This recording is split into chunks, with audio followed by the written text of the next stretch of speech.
Hamas and Israel prepare to implement ceasefire as Netanyahu says deal approved by government.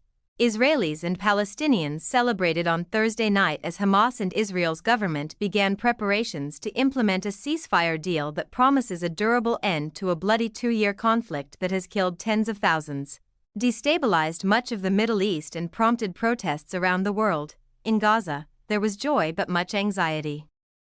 Many expressed the fear that the new deal would collapse, bringing more suffering to the devastated territory.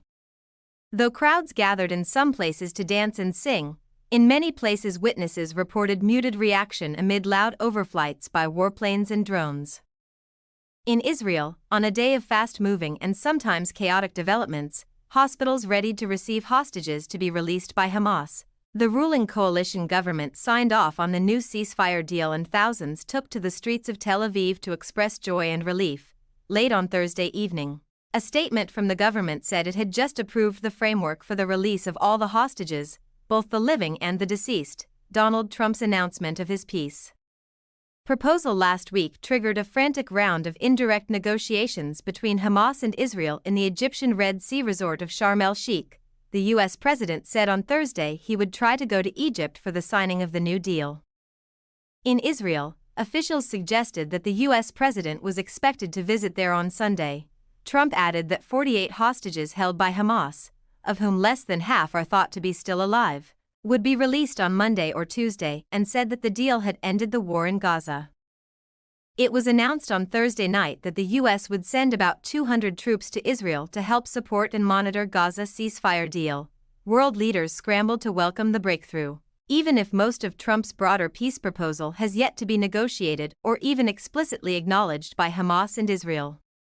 The U.S. president told reporters in the Oval Office that nobody would be forced to leave Gaza under the terms of the deal. "No, it's just the opposite," he said. "This is a great plan."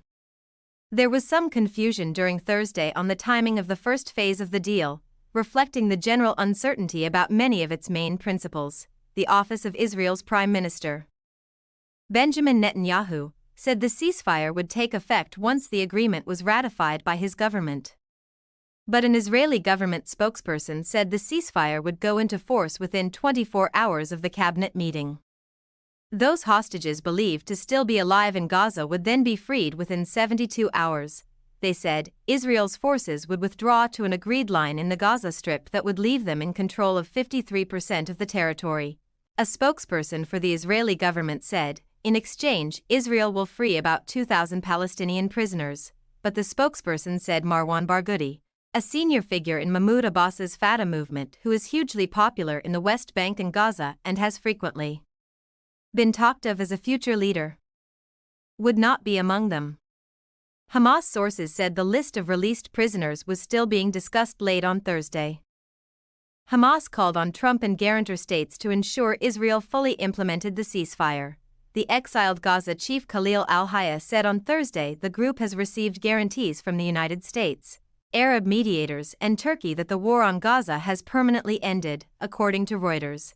UN agencies said they were ready to rush aid into Gaza, where a famine was declared by experts in August. Antonio Guterres, the UN Secretary General, said to turn the ceasefire into real progress. "We need more than the silencing of the guns." Guterres called for safe access for humanitarian workers, the removal of bureaucratic obstacles to swift delivery of aid, the rebuilding of Gaza's shattered infrastructure, and funding to meet the immense needs. In Israel, thousands of people filled a square in Tel Aviv that has become a focus of the campaign to bring home the hostages.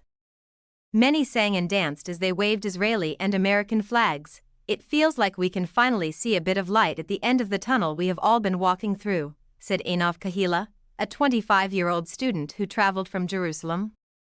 "There's a lot of anxiety, also, because we're always feeling unsure or insecure about the situation. But the people that came here today chose to be on the side of optimism." Einav Zagakar rejoiced at the prospect of freedom for her son Matan, one of the last hostages. "I can't breathe, I can't breathe, I can't explain what I'm feeling. It's crazy," she said. In Gaza, Ola al-Nazli, 47, said she had learned of the ceasefire from her neighbors in al-Mawasi, a crowded and squalid coastal strip where hundreds of thousands of Palestinians displaced by successive Israeli offensives have sought shelter. I did not know how to feel, whether to be happy or sad. We have experienced this many times before, and each time we were disappointed again, so this time fear and caution are stronger than ever, said Al-Nazli, who was forced to leave her home in Gaza City by the recent Israeli offensive there. Everyone lives in tents that do not protect from the cold or from the bombing. Those who had money or work lost everything. That is why our happiness is incomplete, mixed with pain. I only hope that we can live in safety, not hear the sound of bombs again, not be forced to move from one place to another, and that the crossings into Gaza from Israel will open soon. Successful completion of the deal would mark the biggest foreign policy achievement so far for Trump, who took office in January promising to quickly end the wars in Gaza and Ukraine, only to be confronted with obstacles and complexities he had apparently not foreseen. Senior envoys from the US, Qatar and Turkey had joined the talks in the Egyptian Red Sea resort of Sharm el-Sheikh this week, apparently adding momentum to discussions launched on Monday.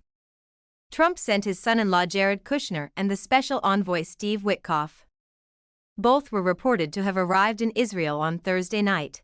Negotiators have closed gaps between Hamas and Israel over the details of the first phase of the 20-point plan announced by Trump, but it is unclear whether the parties had even discussed thornier questions, such as how Hamas will be disarmed, as Israel has demanded, and the eventual governance of Gaza.